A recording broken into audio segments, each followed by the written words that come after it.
In essence, Moses learned to play a role for the Hebrew, the man who is possessed of a vision from God, indomitable in spirit and acting of the greater God.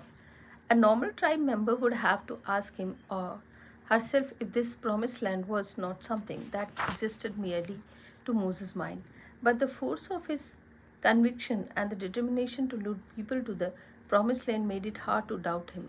He had to play this role to Hilda convince them his top position was legitimate and sanctioned by God. His ability to lead such a fractious group for some 40 years had to be considered the greatest masterpiece of leadership in history.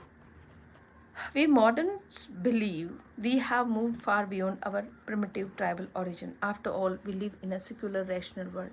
A leader today needs to possess certain technical and managerial skill, but 3,000 years of civilization have not altered human nature, and in fact, the endless difficulties that plague such leader Moses have become only more acute.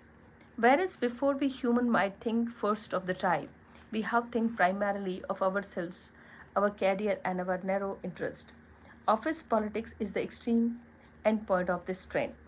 We are now more distracted than ever, with thousands of bytes of information competing of our attention in the course of day.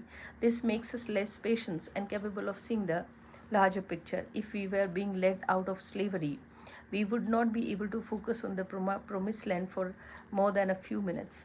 We are much more skeptical when it comes to these in authority. We still feel the ancient ambivalence towards ruler. Instead of sacrificing them, we feel them to present secretly gloat in their downfall. To be leader now means overcoming these aspects of human nature while still seeming to be fair and decent, the most impossible task. At the same time, however, people feel this division and selfishness as a depressing phenomena. They desperately want to believe in a cause, to work for the greater good, to follow a leader who imbues them with a sense of purpose. They are more than receptive to the kind of quasi religious leadership that Moses embodies.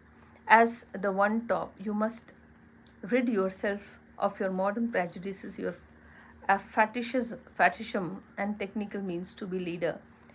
Still means that you are playing the role out in front, fearlessly driving the group forward. If you fail to unify the group around some glorious cause, some equivalents of promised land, then you will find that you are having to push